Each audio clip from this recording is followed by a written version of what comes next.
Korban reruntuhan gedung Ponpes Al-Qazzini terus ditemukan pada hari ke-6 pencarian atau pada Sabtu 4 Oktober 2025. Tim SAR gabungan berfokus pada pembersihan puing-puing bangunan dengan alat berat dan fokus pada titik runtuh. Tantangan juga dihadapi oleh tim evakuasi di lapangan, dan untuk informasinya ada informasi dari jurnalis Metro TV Arbida Dono Semitro dan juru kamera Nur Ihsan dari Sidoarjo, Jawa Timur. Ya, baik pemirsa, terkait dengan evakuasi dan juga penanganan atau pencarian korban robohnya pondok pesantren Al-Qazzini di Buduran, Sidoarjo, Jawa Timur ini memang masih terus dilakukan. Data sementara dari hari ke-6 pencarian atau pada hari Sabtu 4 Oktober 2025, ini ada 2 jenazah yang ditemukan dan 1 body part, total 17 korban yang dinyatakan meninggal dunia.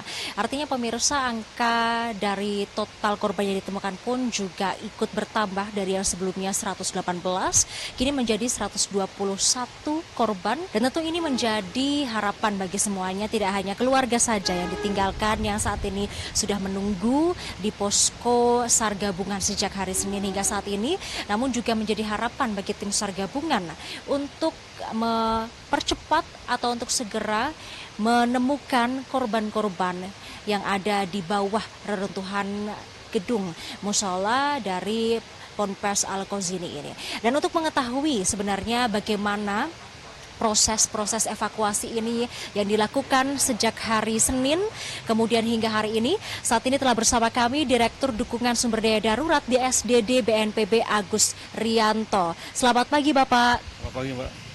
Bapak, mungkin boleh dijelaskan hari ini sudah memasuki hari ke-7 begitu ya Pak ya dari proses evakuasi. Sebenarnya bagaimana Pak proses evakuasi sejauh ini?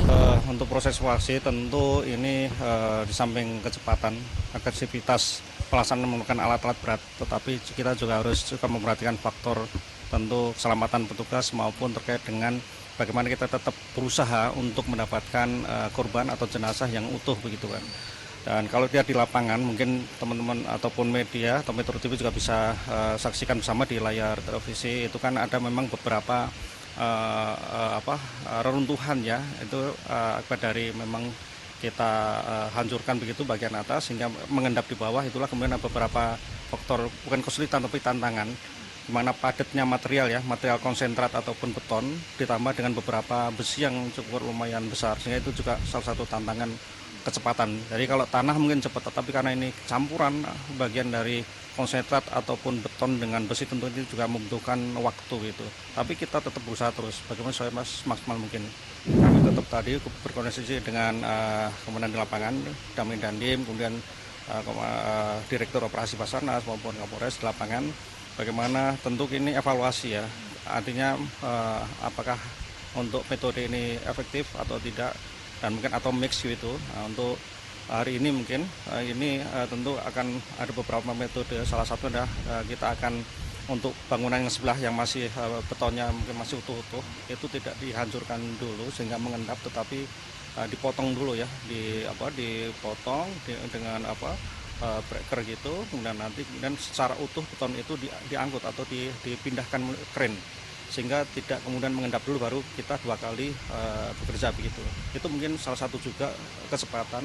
Dan berikutnya juga ini meminimalisir, itu artinya untuk ataupun memaksimalkan kita mendapatkan jasa atau korban yang mungkin utuh. Jadi tadi saya koordinasi ya, doakan mungkin dalam 1-2 hari ke depan ini material bisa kita bereskan, dan tentu dengan material yang mungkin sudah akses tim SAR masuk atau aksesibilitas itu sudah tidak ada gangguan lagi dari obstacle mengalir dari beton, tentu ini kita harapkan makin banyak lagi korban yang bisa ditemukan. Lalu apa Pak target dari BNPB sendiri dalam sisa hari operasi SAR ini?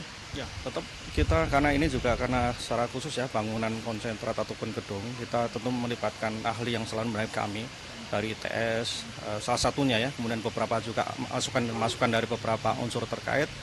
Setiap hari makanya ada namanya evaluasi apa capaiannya, kemudian tantangannya, kendala ataupun tantangannya apa, sehingga untuk periode berikutnya, operasi berikutnya ini tentu akan diperbaiki terus. Jadi setiap hari kita akan ada rapat evaluasi.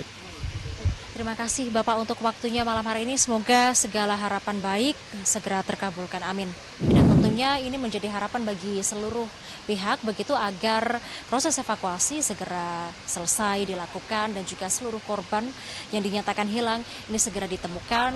Dari Sidoarjo, Arbida Donosmito Nur Izan, Metro TV. Jelajahi cara baru mendapatkan informasi. Download Metro TV Extend sekarang.